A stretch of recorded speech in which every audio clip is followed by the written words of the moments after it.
Welcome to Quick Thoughts, where I discuss talking points you can share from in God's Word. Before we begin, please click the subscribe button so you can receive the latest Quick Thoughts video. Today, we're going to explore Leviticus chapter 16, verses 3 through 10, and verses 29 and 30.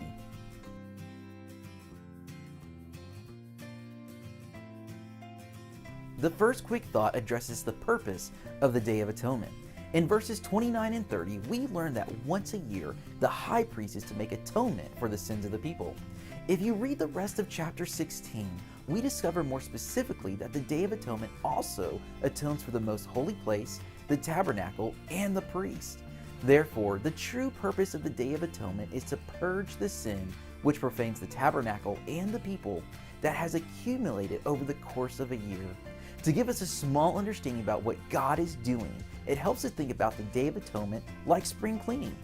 Over the course of summer and winter, we keep our windows closed to keep cool and warm air inside our house.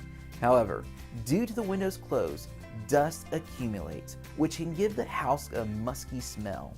Yet when spring comes, we open the windows to bring in fresh air so the must can be removed. Thus, God is refreshing the entire community so sin does not overtake them. Of course, whenever we discuss the Day of Atonement, we also need to understand why we don't practice this ritual. Hebrews chapter 9 shares with us that since Jesus is the divine Son of God who has no sin, unlike the high priest who came before him, he can enter the true Holy of Holies and offer a perfect sacrifice.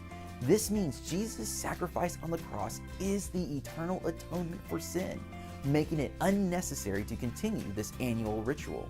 Hebrews chapter 9 verses 13 and 14 captures the essence of God's atonement through Jesus. For if the blood of goats and bulls and the sprinkling of the defiled persons with the ashes of a heifer sanctify the purification of the flesh, how much more will the blood of Christ, who through the eternal Spirit offered himself without blemish to God, purify our conscience from dead works to serve the living God. The final quick thought focuses on who is Azazel. In verses 6 through 10, God gives Aaron instructions on what he is to do with the two goats that will atone for the community. In verse 8, God instructs Aaron to cast lots to determine which goat is his and which goat is Azazel. Now, this can be a little confusing since Azazel is a name. To remove confusion, it helps to know what Azazel means. Azazel is the combination of two words, which means the goat that goes away. This is where we get the term scapegoat from. Thus, Azazel is the name of the goat that shows sin is being removed from the community. Interestingly, in verse 10, God also says that the goat is to be sent away into the wilderness to Azazel. Once again, this can create some confusion and give the impression that Azazel could be some sort of demonic god. This is not the case. Azazel is a name, but it is also a place. Essentially, what is being said is that the goat of sin goes where all the goat of sins go, which is the wilderness. So, to clarify, Azazel is the name of the goat, but is also the name of the wilderness where the goat goes. In the end, what I love about the demonstration of the scapegoat is how it teaches us about God's holiness and forgiveness. When God forgives us, he casts our sin out where it can be forgotten and never return. At the same time, we're reminded that sin cannot be near God and it needs to be removed.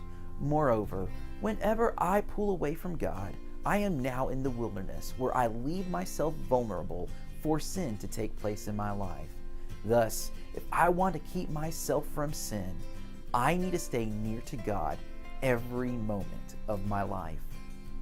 I hope you enjoyed these quick thoughts in Leviticus chapter 13, verses 3 through 10, and verses 29 and 30. If you have any questions or thoughts, feel free to add them in the comments section. If you found this video helpful, please like it and share it. I hope you all have a great week, and may our God bless you as you study and share his word.